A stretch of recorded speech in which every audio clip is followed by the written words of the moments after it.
프레지던트라고 돼 있어 뒤에는. 예, 거기 좀 와 각하. 과학과 사람들. 자 뉴스룸 오늘은 특별한 손님을 모셨습니다. 저희 팟캐스트 초기에 저희가 정말 아무것도 없을 때 아주 흔쾌히 나와주셔서 저희 팟캐스트의 부흥에 크게 일조해주신 당시 서대문 자연사 박물관장이셨던 이정모 관장님이십니다. 안녕하세요, 이정모입니다. 저기 올 때마다 이거 바뀌어 있어요. 처음 나올 때는 서대문 자연사 박물관이었고, 그 다음에 나왔을 때는 서울시립과학관이었고, 이번에는 국립 과천과학관. 앞에 대 이런 거 붙여드릴까요? 아니 대국립 과천과학관. 이게 이제 참 묘한 게 뭐냐면 우리 과학과 사람들은 과천과학관이랑 일을 여러 번 했어요. 뭐 행사도 만들고 요즘은 잘 안 하지만 그럴 때마다 한 번씩 이제 과천과학관장님이란 분을 뵙고 인사도 하고 그분은 고위공무원이시라고요. 맞아. 아니 명함에 찍혀 있어요 고위공무원이라고. 그러면 진짜요? 그러면 네. 관장님도 고위 공무원이라고 써 있는 명함이 있으신가요? 명함은 있는데 거기도 그런 거 안 써 있는데? 진짜요? 원래 써 있어야 되는 것 같은데. 그럼 뭐 아니 뭐 그거 안 써 있는 게 더 자연스럽죠. 그렇긴 하죠. 설명해야 되잖아요. 고위 공무원이 뭐예요? 막 그러니까요. 온 김에 이렇게. 예. 아유 네. 갑자기 명함 야, 이 네, 고위공무원이라고 저 안 이거 안 써 있습니다. 여기 보이십니까? 여기는 지금 고위 공무원이라는 건 안 써 있고요. 뒤에는 영문으로 이렇게 돼 있습니다. 네, 프레지던트라고 돼 있어 뒤에는. 예, 거기 좀 와 각하. 핸드폰 번호만 안 나오게. 네, 지워드리겠습니다. 예. 그러니까 사실 저희가 좀 좋은 과학 뉴스를 요즘에 보면 좋은 뉴스가 사실 별로 없잖아요. 대체로 네. 이제 코로나 얘기 막 이런 거만 있어서 일단은 관장님이 그 과천과학 관장이 되셨다는 소식이 정말 좋은 뉴스다. 그래서 이 그쵸. 소식은 꼭 뉴스룸에서 알려야 된다. 또 그 얘기를 먼저 지금 제일 처음 우리 원래 게스트가 오면은 나중에 뜸을 들이다가 소개를 드리는 경우가 많은데 그렇죠. 오늘은 이제 좀 시원한 얘기로 사실 관장님 같은 경우에는 뭐 저희가 알기도 오래됐지만 사실 과천과학관이라는 곳이 이제 관장님이 뭐 2, 3년마다 한 번씩 바뀌시는데 그 중에는 굉장히 뭐 지지를 받으신 분도 있고 그렇지 않은 분도 있고 이런 경우지만 모두들 지금 이정모 관장님이 역대 최고의 관장님이 되시지 않을까. 초심을 잃지 않는 한. 최장수 장관 관장은 될 것 같아요. 장관. 마음이. 아니 사실 프로이드는 여기에 대해 이론이 있겠죠. 제가 이제는 일곱 번째 그렇죠. 관장이에요. 일곱 번째 장관이 아니고. 네. 그 중에 6분이 있었는데 2분이 2년 임기를 채우셨고 2분은 이제 2년 임기를 채우지 않으셨어요. 그렇습니다. 근데 저는 임기가 무려 3년입니다. 어떻게 그렇게 된 거죠? 근데?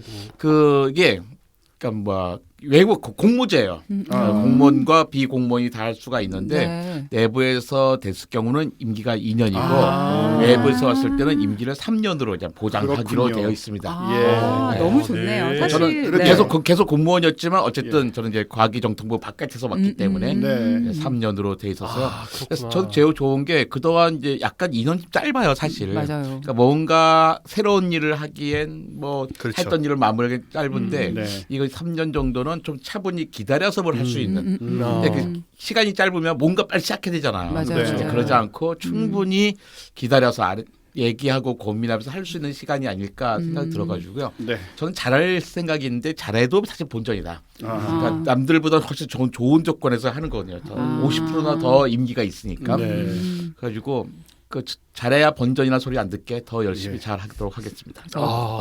되게 박수 한번 칠까요? 멋있으시네요. 그래서 어떤 공정한 게임을 위해서인지는 잘 모르겠지만 요즘에 과학관이 문을 닫고 있잖아요. 들어가시자마자 이런 일이 생겨서 사실 저 어떻게 바뀔지 좀 되게 많이 기대가 되고 또 약간 그 여름에 목욕탕 이렇게 문 닫고 고치고 나면 되게 멋있어져서 겨울에 문 여는 것처럼 조금 어떻게 바뀌어 있을지 좀 기대가 되게 많이 되는 것 같아요. 네, 내가 아는 어떤 헬스클럽은요. 손님 굉장히 많이 받고 계약 많이 하고는 수리하고 연다더니 도망갔어요 주인이. 정말 부적절하네요. 여기는 국립이기 때문에 그런 일은 없지만 그런 경우도 과학관을 고친다고 해놓고 제가 연관형 받아놓고 받은 사건이어서 그게 사실은 되게 많죠. 후배는 저 결혼식장을 일찍 하고서 결혼식장이 아니라 그 앞에 필요형집 부페를 했는데 문을 닫았어요 그 사이에. 계약금 넣고. 그러니까 자 과학과 사람들. 얘기가 많이 무슨 얘기하고 있는데 제가 이상한 부적절한 얘기를 했는데 관장님이 끌고 가주셨어요. 자, 어쨌든 중요한 것은 뭐냐면은 국립과천과학관 이게 또 이 얘기를 안 할 수가 없는 게 서대문 자연사 박물관 관장 하실 때 우리가 그런 생각을 이제 여기 K 박사님 계실 때도 그런 얘기 많이 했습니다. 이제 이정모 관장님이 서울시립과학관으로 가시고 그런 다음에 과천과학관으로 가시면 그게 이제 좋은 수순이고 그걸 따라서 K 박사님이 서대문자에서 머물고 갔다가 서울시립 뭐 이렇게 과천과학과 따라가면 딱 좋은 그림이다라고 생각을 했는데 그분은 영전을 하셔가지고 멀리 가버리셨죠. 멀리 가버리셔서 지금 저희도 뭐 얼굴도 못 본 지 한참 됐고 저도 이제 제 계획도 많이 틀어졌죠. 네. 뭔가 이제 한국의 과학 관계가 이렇게 발전하면 좋겠다. 막연하게 한 번씩 그림을 그려보잖아요. 네네. 근데 이 세상이 참 저를 중심으로 돌아가진 않더라고요. 그렇죠. K 박사님이 좀 문제가 많은 거죠. 그렇게 생각하면 돌발 행동. 네, 돌발 행동, 이렇게 막 그런 식으로 이렇게 모든 걸 다 망치는 그런 삶. 또그 중심에 들어가 있으면서 예. 또 할 수 있는 큰 역할이 있을 거라고 생각합니다. 네, 그러실 거라고 믿어 의심치 않고요. 저는 괜히 저는 항상 이렇게 얘기하니까 네. 우리를 아직까지 버리고 되게 사랑하고 있어서 발- 아직 되게 아쉬워하시는 것 발병 같아요. 나고 말이죠. 네. 자, 이제 이렇게 즐거운 얘기를 드리고 또 게스트를 소개해드렸으니 저희가 부고를 2개를 이어서 근데 부고라고 해서 뭐 그거 굉장히 슬퍼할 얘기는 아니고요. 이 방송에서도 여러 번 등장하셨던 그 캐서린 존슨 선생님, 네, 네. 그러셨죠. 바로 히든 피겨스의 주인공이었던 네. 네. 그리고 그 우주 궤도 계산하는 그 역할을 하셨던 그래서 또 말년에 이제 재평가도 많이 되시고 하셨는데 101세를 일기로 네. 어이고. 별세를 하셨습니다. 그러니까 너무나 천수를 누리셨기 때문에 그냥 막 슬픈 부고라고까지 할 필요는 없을 것 근데 같고요. 진짜 약간 뭐랄까 더 대단한 거는 남편분이 살아계실 거예요. 아 그렇군요. 거의 나이가 비슷한데. 이게 그래서 이건 도대체. 수학을 잘하고 이러면 뭐 장수한다 이런 뭐가 이게 성급한 일반화에 오르겠죠? 네네네. 완전 그렇죠. 두 분이 뭘 드셨을까? 유전자도 다를 텐데. 그렇겠죠. 그러게요. 그래서 2015년에 100세가 거의 다 되셔가지고 이제 오바마 대통령으로부터 맞아요. 자유의 네. 메달도 받으셨고, 네. 근데 이제 돌아가셨습니다. 어쨌든간에 우리 인류를 위해서 해주신 일에 대해서 감사를 드리고 제가 개인적으로 제가 감사를 드린다는 말씀을 우리 인류를 위해서 우리 달 탐사를 위해서 많은 역할을 해주신 것을 저희 과학과 사람들 이름으로 저희가 메달을 드릴 권위도 돈도 없지만 감사를 드리고 싶고 어쨌든 이렇게 돌아가셨고요. 네. 그리고 그다음- 진짜 약간 그 오래 사는 일의 중요성 이런 걸 느끼게 됐어요. 사실 저희 매번 노벨상 시즌마다 느끼기는 하는데 그렇죠. 일단 히든 피겨스가 나오고 재조명을 받고 막 이 영화가 개봉이 되고 막 아카데미 시상식에 나오고 이런 일들을 어쨌든 말년에 다 겪고 돌아가신 게 저는 되게 마음이 좋기는 하더라고요. 그러니까요. 다행이죠, 그죠? 네, 예. 네. 그래서 한 20년 전에 돌아가셔서 맞아요. 80살이지만 되게 우리가 아쉬웠을 것 같아요. 그렇죠. 그렇죠. 또 돌아가신 분이 누구시냐면 프리먼 다이슨. 아 예, 그렇죠. 수학과 양자물리의 거장이신데 저한테는 이제 다이슨 스피어로 아 그렇죠. 예, 저의 어떤 그 꿈, SF적인 SF적인 꿈을 어떤 이런 위대한 과학자께서 굳이 언급을 해주시는 데다가 이름까지 붙는 바람에 이 SF적인 게 마치 과학인 것처럼 얘기되는 그런 분야 중에 하나가 다이슨 스피어잖아요. 프리먼 다이슨 선생님도 굉장히 오래 사셨네요. 만 96세로 예, 돌아가셨고요. 2월 달에 돌아가셨습니다. 며칠 안 됐어요. 얼마 안 됐죠. 네. 근데 뭐 프리먼 다이슨은 뭐 아시는 분들도 아시겠지만 양자물리, 또 수학, 아무튼 여러 분야에서 물리학 쪽에서는 뭐 천재로서 굉장히 긴 시간 동안 아주 뛰어난 학자로서 활동을 하셨는데 돌아가신 부분이 조금 이제 아까운 게 1953년부터 1994년까지 근무했던 그 IAS라는 Institute of Advanced Study라는 이 연구 기관에 방문하셨다가 넘어지셨는데 그렇게 부상을 입으신 다음에 회복을 못 하시고 병원에서 연세가 있으시니까 네. 병원에서 돌아가셨어요. 그래서 이제 사실은 건강도 괜찮으신 것 같고 뭐 여러 가지로 또 뭐 이것저것 더 할 수 있다라고 주변에서 같이 또 뭐 이렇게 생각을 하고 있었나 봐요. 근데 이제 그게 중단되는 그런 좀 아쉬움은 있지만 어쨌든 굉장히 오래 사시긴 했고요. 놀라운 것은 프리먼 다이슨 교수는 박사학위가 없어요. 아, 그렇죠. 진짜요? 네, 그게 저하고의 공통점이죠. 네, 박사학위를 굳이 안 받으셨습니다. 그렇죠. 그게 아마 학부 졸업하자마자 너무 뛰어난 성과를 보여주셔가지고 예, 그리고 굳이 박사학위가 필요 없어. 그렇죠. 그 시절이 또 그랬던 시절이에요. 애매하죠. 그렇죠. 그 시절에. 옛날에 지금 1940년대 이럴 때 20대를 그쵸. 겪으신 분이니까 23년생이면은 우리랑은 다른 시대죠. 완전히 다른 시대죠. 네. 그 캠브리지에서 이제 학위를 처음에 하신 다음에 1947년에 이제 코넬 대학으로 박사학위를 받으러 가셨는데 거기서는 굳이 이제 박사학위를 안 받으시고 또 뭐 다른 공부를 하시고 이러시면서 그냥 계속 근데 뭐 프리먼 다이슨이라는 분이 박사학위가 없다고 해서 그 누가 예, 그 누가 문제 삼을 수 있겠습니까? 제가 그 부고 기사를 보면서 아 내가 파토님하고 너무 오래 일을 했구나라고 생각한 포인트는 뭐였냐면 네. 그 기사에 다이슨 스피어 얘기가 안 나오는 게 마음이 약간 서운한 거예요. 안 나왔어요? 네. 하나 몰랐어요. 당연히 나올 줄 알았지. 제가 봤던 기사에 없어가지고 아 왜 이 얘기 안 해주는구나 이렇게. 아, 그건 제가 하는 거니까 그 얘기는. 어쨌든 저한테는 다이슨 스피어로 가장 큰 공을 세우신 분이라고 생각되지만 실제로 이제 어쨌든 물리학 쪽에 엄청난 업적을 쌓으신 또 천재로 유명한 프리먼 다이슨 교수께서 이제 또 돌아가셨다라는 얘기. 이렇게 뭐 마침 굉장히 유명한 분 두 분이 돌아가셔서 뭐 우리 그런 얘기 많이 하잖아요. 이 정도 업적을 쌓으시고 이렇게 또 나이를 드시면은 우리 미국에서 그런 개념 많이 생겼었죠. 그 셀러브레이션 오브 라이프라고. 그죠. 이제 사망하신 상황에서 그거를 뭐 크게 애도하고 뭐 슬퍼하는 게 아니고 그 살아왔던 삶에 대해서 오히려 축하하고 뭐 기뻐하고 이런 분위기 같은 게 좀 이제 미국에 생겼었죠. 그런 쪽으로 생각해도 백남준 씨 여러 가지로 이제 많이 뭐 유명한 분들 그렇지 않은 분들까지도 그런 개념으로 많이들 하는데 이 두 분의 삶이야말로 뭐 그렇게 조망할 수 있는 삶이 아닌가 이렇게 생각이 되고 그리고 제가 오프닝으로 준비한 얘기 뭐냐면 바이러스가 또 왔다 갔다 무슨 얘기죠? 왔다 갔다 하죠. 왔다 갔다가 맞겠죠. 네. 창궐이란 말은 좀 싫은 것 같고 네. 뭐 이렇게 무슨 진짜 뭐 스페인 독감처럼 뭐 그렇게 막 뭐 그런 무서운 상황이 벌어지고 있는 건 솔직히 아니니까 우리 저 아나키 기억나실 거예요, 그죠? 우리 방송에서도 아마 얘기를 했을 건데 애들 그 약 안 먹이고 키운다 뭐 이런 식으로 약 안 먹이고 아이 키우기. 안전하고 건강하게 아이 키우기래요 원래는. 그거군요. 아나키가. 안 먹이는 게 중요한 게 아니구나. 안 때문에 안 먹인다라는 뜻일 것 같은데 안 먹이고 아기 키우기가 아니고 안전하고 건강하게 아기 키우기의 운영자가 이제 한의사였잖아요. 이분의 상황이 지금 어떤지 정확하게 아시지 못하는 경우가 많을 텐데 일단은 지난해 5월에 2019년 5월에 이제 최종적으로 대법원에 의해서 유죄 판결이 났죠. 그래서 징역 2년 6개월에 집행유예 3년. 이 집행유예가 사실 문제입니다. 왜냐하면 징역형을 받았는데도 불구하고 나와서 그대로 활동을 계속했거든요. 감옥에 안 들어갔으니까. 그래요? 그것 때문에 문제가 많이 있었어요. 근데 사실은. 집행유예 기간에 그 어찌 보면 형을 받은 건데 집행유예 기간에 그걸 똑같은 짓을 했으면 그러니까 식품 보건범죄 단속에 관한 특별조치법하고 식품위생법이었는데 아마 그건 살짝 피해가는 어떤 또 활동 영역이 있을 수 있겠죠. 법이란 게 그러니까. 그리고 이제 벌금 3천만 원을 선고받았었고 요게 이제 1, 2심 해서 이제 대법원까지 돼서 확정이 됐던 거예요. 그래서 대법원에서 이제 한의사 면허를 취소하는 걸로 했는데 그때 이제 이분이 반발을 하셔가지고 그 집행 정지를 신청을 한 거죠.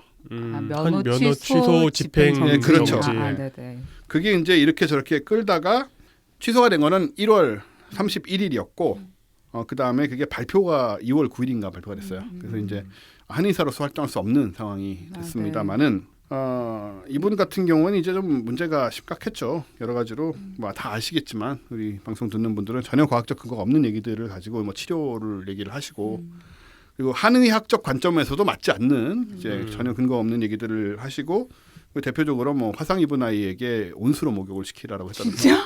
왜요? 여러분 화상을 입으면요. 제가 화상 여러 번 입었어요. 제가 칠칠 맞아서 뭐 이렇게 불에 되진 않아도 뜨거운 물에 된다거나 이런 일은 꽤 많이 있었거든요. 그 종합병원 파토 종합병원이라고 우리가 부르지 않습니까? 외상까지도 있습니다. 근데 진짜 제가 여러 번 어릴 때부터 경험해봤는데 결국은 무조건 찬물로 먼저 가는 거예요. 그거예요 그냥. 그 말 안 해도 알 수 있잖아요. 이게 적절한 비유인지 모르겠어가지고 갑자기 이제 망설여지는데 스테이크만 구워봐도 알지 않습니까? 그 익는 과정을 보면. 근데 이게 뜨거운 물 같은데 됐을 때요. 진짜 찬물로 가서 얼마나 찬물을 오래 맞고 있느냐에 따라서도 확 달라지고요. 그럼요. 찬물까지 가는 시간이 되게 중요하잖아요. 굉장히 빨리 가고 저도 하다 오래 많이 있어야 입어가지고. 근데 이거는 이제 삶의 경험만 좀 있으면 어떠한 의학적 지식이 없어도 누구나 알 수 있는 그런 것인데도 불구하고 온수로 목욕을 시키라고 한다든가 또 뭐 항생제 부작용을 뭐 숯가루를 먹여서 뭐 해결하라든가 이런 한의학에도 없는 얘기들을 이렇게 하셔가지고 계속 이제 문제가 됐고 또 게다가 뭐 아토피 이런 스테로이드를 비롯해서 약력을 쓰면 안 된다고 그냥 뭐 놔두라는 등 계속해가지고 너무 심해진 경우를 정말 많았고요. 뭐 보습 크림도 쓰면 안 된다. 뭐 많았죠. 이분을 필두로 해서 이런 분들이 항상 이제 자연 치료를 얘기를 하시는데 자연의 것은 다 좋고 또 자연적으로 뭐 낫게 하는 게 최고고 자연이 아닌 것은 다 나쁘고 이런 얘기들 하신 분이 몇 분 계세요. 그 제가 얼마 전에 정말 재밌는 걸 하나 봤는데 뭐냐면 그 미국의 안티백신주의자들 있잖아요. 이제 그분들이 레딧인가 어디에 이렇게 모여가지고 이제 뭐 이렇게 얘기를 하는데 그 중에 그러니까 안티백신주의자들끼리 모여서 얘기하는데 어떤 그 중에 한 분이 그런데 백신을 맞지는 말고 이런 건 어떨까? 어떤 병을 가볍게 걸려서 낫게 하는 거야 이런 얘기를. 그게 바로 백신. 그게 백신이죠. 그래서 그게 막 이렇게 캡처해가지고 돌아다니면서 드디어 이들이 아무도 가르치지 않았는데 이 백신법을 깨우치는 단계에 이르렀다고. 그죠. 백신을 창조해냈네요. 네, 그래서 되게 약간 다행이다 생각이 들었어요. 네. 백수십 년 조금 늦게. 네, 백수십 그렇죠. 년 좀 늦게 오셨어요. 그러게 네, 아깝네요. 근데 아나키 그분은 뭐 의사 한의사 면허가 취소됐다 하더라도 그분이 활동하는데 아무런 문제가 없을 거예요. 그게 좀 문제가 사실 그건데요. 지금 아나키를 지난번에 아나키가 문제가 있은 다음에도 폐쇄한 다음에 이름만 바꿔서 다시 개설을 했었고 아직까지도 2월 9일 기준으로 회원수가 6천 명이에요. 그러니까 그리 세가 많이 줄어들지 않았다. 그렇기 때문에 또 이 얘기를 드리는 것이고 지금. 물론 그 중에 뭐 몇천 명 정도는 그냥 호기심에 따라가 보는 사람들일 것 같기도 한데. 그럴 수도 있겠죠. 그럼에도 불구하고 이걸 믿는 사람들이 아직도 있으니까. 그리고 자연에 대해서 맹신하는 거 이거 정말 위험한 것이 자연은 제가 연애도 얘기했지만 자연은요. 우리 저 아름다운 에덴 동산 같은 자연만 자연이 아니고 저 어디예요? 저기 무슨 메르스가 창궐했던 거 사막도 자연이고요. 자연산 우라늄 이런 거. 자연산 우라늄도 정말 안 좋고요. 일단 박쥐가 사는 동굴도 네. 다 자연이고 열대우림 독사가 울거리는 열대우림도 다 자연이고요. 자연산 독버섯 위험하잖아요. 자연의 위험한 거 천지고 자연의 나쁜 거 천지입니다. 그래서 우리가 그 자연에 의해서 이렇게 너무 쉽게 죽고 하다 보니 인류가 옛날에 그 자연에서 그렇게 좀 안전하기 위해서 문명을 세운 거라고요. 그래서 우리가 이렇게 살고 있는 건데 자연으로 돌아가면 우리 평균 수명 다 반 토막 나고요. 이제 이 영아 사망률 막 70%씩 되고 막 이렇게 되는 거예요. 다시. 그러니까 제발 그 자연 너무 맹신하지 마시고 그리고 뭐 화학 조미료 이런 것도 화학 조미료가 뭐 나쁜 화학 물질이 나쁜 거죠. 벤젠으로 조미료 만들어 먹지 말자고요. 네? 벤젠, 뭐 카드뮴 이런 나쁜 물질이 나쁜 거지. 네. 근데 왜 이름에서도 많이 오는 것 같아요. 소금 그럼 나빠 보이지 않는데 맞아요. 소듐 클로라이드 하면 오히려 되게 위험한 것처럼 그렇죠. 느껴지잖아요. 네, 네, 네. 그러니까요. 이게 농담 같이 해가지고 그 얘기 나왔었잖아요. 그 물을 가지고 했던 장난. 저기 그거 뭐죠? 뭐지? 그 산화 이산화수소, 이산화수소, 산화이수소 뭐 이런 식으로 불렀는데 디하이드로 이수소화 산소. 네, 뭐 그런 식으로 그런 식으로 이름 붙이면 어마어마하게 무서운 화학 물질로. 그리고 모든 물질은 화학 물질이고요. 네. 그죠? 예, 모든 물질은 어떤 식으로든 원자와 원자가 결합돼 있으면 그건 다 화학 물질이고. 저는 그렇기 때문에 비타민도 화학 물질입니다. 예, 다 화학 물질입니다. 다.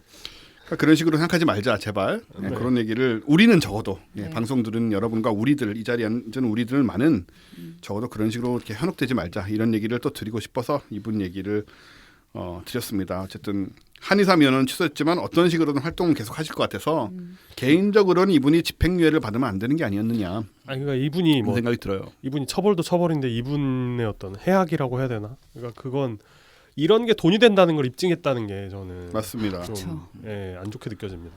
그러다 뭐 어른들끼리 뭐 자기네끼리 뭐 치고받고 하면 모르는데 항상 여기에는 아이의 맞아요. 자기의 결정권이 없는 아이들이 고통을 당해야 된다는 거죠. 맞아요. 그렇죠. 맞습니다. 그것도 자기가 사랑할 수밖에 없는 부모님을 통해서 정말 슬픈 일이죠. 그러니까 요즘에 유튜브를 보면서 되게 많이 느끼는 건데 내가 예를 들어서 어떤 생각을 하고 그것을 백업하는 유튜브를 찾으려고 마음 먹으면 뭐든지 다 찾을 수 있거든요. 그럼요. 그러니까 그게 정말로 완전히 무슨 극단적인 진짜 지구가 평평하다부터 뭐 이런 약간 뭐 자연치유의 자연치유의 효과까지 모든 걸 다 찾을 수 있는데 이렇게 세상에 뭐랄까, 그러니까 그럴 듯해 보이는 얘기가 되게 많을 때요. 네. 그러니까 내가 가장 그럴 듯해 보이는 얘기가 가장 옳은 얘기가 아니라는 걸 정말 사람들이 좀 더 생각해야 되거든요. 예전하고 좀 약간 다른 레벨에서. 그러니까 이게 뭐냐면 그럴 듯해라는 얘기가 사실이 아닌데도 불구하고 그럴 듯하기 때문에 사람들한테 계속 퍼지고 이런 식으로 좀 안 좋은 영향을 너무 빨리 확산시킨다는 느낌이 좀 있어요. 그래서 아무튼 이런 식의 사실 코에 걸면 코걸이, 귀에 걸면 귀걸이라는 게 제가 알아요. 제가 그 음모론으로 빠져봤기 때문에 제가 지금 어떤 생각을 하냐면요. 여기 있는 여러분은 아닐지 몰라도 네. 밖에 나가서 웬만한 사람들은 제가 뭐든지 다 속일 수 있어. 무슨 이상한 얘기를 만들어가지고 진짜요? 네, 만들어내가지고 아까 지구는 평평하다 이런 류 얘기들 있잖아요. 이상한 네, 얘기들 네. 공 좀 들여가지고 만들어가지고 이렇게 열심히 설득하면 웬만한 거는 다 속여낸 걸 수 있을 것 같아요. 요즘 이제 뭐 사이비 종교 얘기 나오다 보니까 그런 생각 자꾸 하게 되는데 보통 사이비 종교 얘기가 너무 그런 생각을 안 해야 되는 거 아닌가요? 내가 하겠다는 얘기가 아니죠. 반대 얘기죠 지금. 농담이에요. 네네네. 네. 이런 식으로 그런 식의 사고를 좀 그런 식의 뭐 말빨 같은 게 있는 사람도 있잖아요. 그런 사람들은 얼마든지 뭐든지 조작해낼 수 있다. 이제 이 얘기를 드리는 거 제가 하겠다는 게 아니고 예. 내가 할 수 있는데 저보다 훨씬 더 뛰어난 사람이 얼마나 많겠습니까? 그런 방향으로. 그러다 또 이런 레퍼런스들도 많아요. 그럼요. 많죠. 네, 혼자 얘기하는 게 아니라 거기에 뭐 유튜브도 있고 여러 가지 문서들도 있어서 네. 그러니까 뭔가 이제 근사해 보이고 또 논리적으로도 딱 근사해요. 잘 네. 짜져 있어요. 맞아요. 스토리도 완성되고. 네, 네. 그 제가 뭐 지난번에 얘기 드렸겠지만은 제가 그 굉장히 만성적인 면역 질환을 앓고 있었는데 정말 20여 년간 뭐 온갖 약을 다 써보고 뭐 한의학부터 시작해가지고 뭐 자연체 별의별 거 다 해봤어요. 진짜 무슨 뭐 사해 소금 뭐 다 해봤거든요. 진짜. 네. 네, 정말로 사해도 가서 내가 누워도 봤어요. 거기에 네. 들어갔다고 사해 내가. 네. 근데 결국 이걸 지금 낫게 해준 완전히 낫거든요. 거의 진짜요? 없어요 지금은. 일단 오. 증상 하나도 없어요. 네. 이걸 낫게 해준 거는 유전자 재조합 약품이에요. 진짜 GMO 같이 그 유전자를 재조합을 해가지고 만든 약을 썼더니 그냥 이거야말로 진짜 아나키 같은 데서 보면 최악의 접근이잖아요. 이런 데서 그 약 얘기를 하지 말고 뭐 농작물이나 뭐 이런 거 말씀하셔야 그런가요? 돈이 시장 창출과 뭐 이런 게 되지 않나요? 제가 그 약을 씀과 동시에 제가 시금치를 많이 먹었는데 시금치는 이미 뽀빠이가 선점했기 때문에. 어쨌든 간에 이 유전자 재조합이라는 게 얼마나 무서운 말입니까? 네. 어떻게 생각하면. 그렇죠. 예. 예, 그 GMO 쪽에서도 아주 이걸 약으로 쓰는 거니까. 말 그대로 키메라잖아요. 예, 뭐 그런 것일 수 있는데 어쨌든 네. 그런 유전자 재조합으로 적혀 있어요 앞에. 그 주사 약을 가지고 제가 지금 거기서 완전 해방됐거든요. 그래서 과학을 믿어라, 현대의학을 믿어라. 그래서 네. 1년간 그 호전되는 것처럼 보였지만 알고 보면 무서운. 무서운 뭐 어떻게 될까요 나? 어떻게까지 만들고 싶어요?